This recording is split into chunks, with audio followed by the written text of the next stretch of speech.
Super Tuesday is finally here. We thought Mitt Romney might have this race wrapped up in January, but surprisingly enough, Rick Santorum, the former Pennsylvania senator who lost his re-election race by 18 points in 2006, is posing a serious challenge to Romney.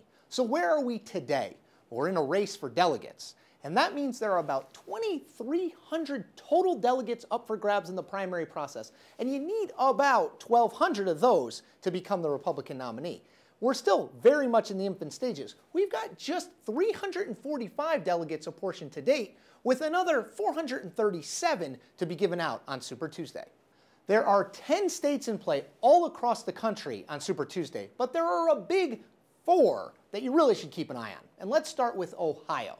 Now this is 66 delegates in a Midwestern blue-collar state that's going to matter in the general election. 8 in 10 voters in Ohio have a median income of $100,000 or less. This should be Santorum territory, but Romney cannot cede an important general election state to the former Pennsylvania senator. Now let's move southward to Oklahoma, one of the most Republican states in the country. This should be a place where Santorum does quite well. Romney may not even, in fact, play very seriously. Headed eastward over to Tennessee. A very religious electorate in Tennessee. Almost 7 in 10 Tennessee voters attend church weekly.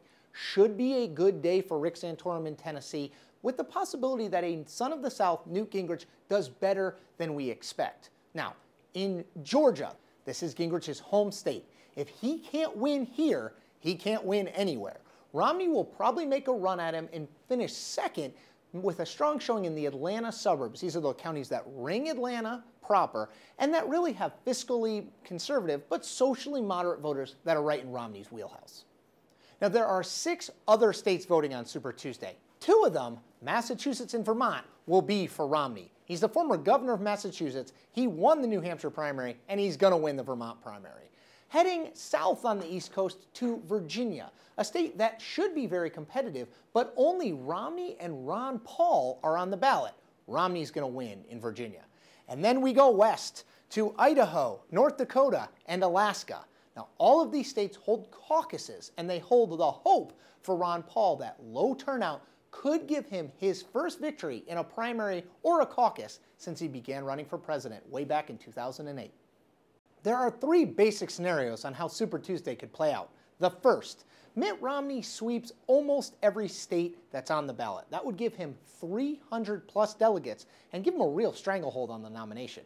Scenario number 2, Rick Santorum wins everywhere except for Massachusetts and Vermont. Now that would be more than a 220 delegate windfall for Santorum and really turn this into a 2-man race between him and Romney.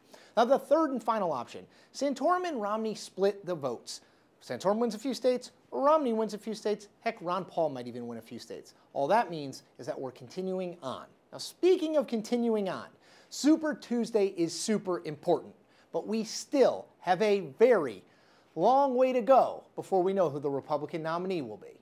So now you know everything you need to know about the Republican delegate hunt. To learn more and to follow the 2012 presidential race, check out all the great tools on this page. How do I get out of here?